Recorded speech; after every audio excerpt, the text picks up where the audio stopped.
पश्चिम बंगाल में हो रही हिंसा, ऐसा है कि हमसे थोड़ा समय मांगा गया है, तो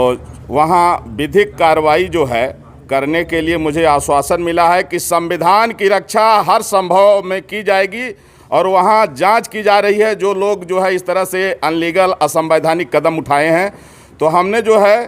तो 2 अक्टूबर 2021 तक के लिए समय दिया है। अगर 2 अक्टूबर 2021 तक भारत को यदि हिंदू राष्ट्र घोषित नहीं किया गया, ईसाइयों और मुसलमानों की नेशनलिटी ख़त्म नहीं की गई, तो फिर 2 अक्टूबर गांधी जयंती के दिन मैं सरजू जी में जल समाधि लूँगा। क्योंकि देश का विभाजन हिंदू मुसलमान के नाम पर हुआ है और मुसलमानों ने उस समय जो है कहा कि हम हिंदुओं के साथ नहीं रह सकते हैं, हमको अलग देश चाहिए, और पाकिस्तान बांग्लादेश उनको दिया गया जो मुस्लिम देश घोषित हो गया। तो कम से कम दुनिया में एक देश तो हिंदुओं के लिए बचे। आज दुर्भाग्य है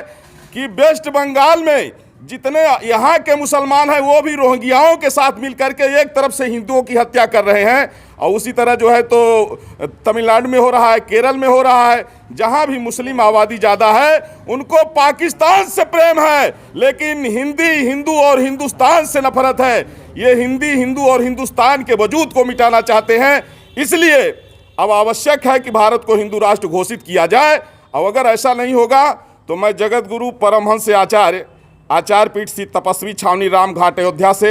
हमने इनको 4 महीने का समय दिया है, नहीं तो गांधी जयंती के दिन 2 अक्टूबर 2021 को सरजू जी में जल समाधि लूँगा।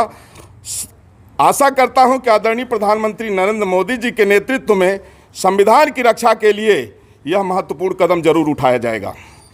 कि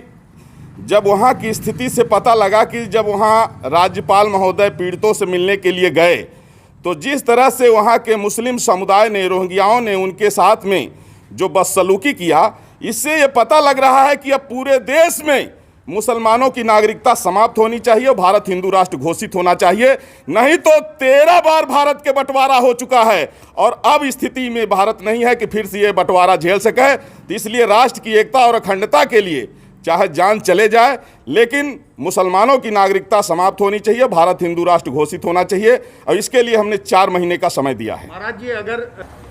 वो यहाँ शरणार्थी बन के रहेंगे, जब यहाँ पार्टीशन नहीं हो रहा था, हिंदुओं ने कहा कि नहीं हम भाई भाई हैं, मिल के रहेंगे, तो उस समय जो है 16 अगस्त 1946 को मुस्लिम लीग ने जिन्ना के कहने पर डायरेक्ट एक्शन डे का फरमान जारी किया, जिसमें कई लाख हिंदुओं, कई लाख सिखों की हत्या हुई थी, जिसको कलकत्ता किलिंग के नाम से जाना जाता है। तो जब वो देश बट गया, धर्म के नाम पर बटा, उनको अलग देश मिल गया, और पाकिस्तान बांग्लादेश में हिंदुओं की नेशनलिटी नहीं है, इसलिए हिंदुस्तान में इनकी नेशनलिटी खत्म होनी चाहिए। अगर इन्हें रहना है तो ये शरणार्थी बन के रहेंगे, लेकिन नागरिक बन के नहीं रहेंगे। महाराज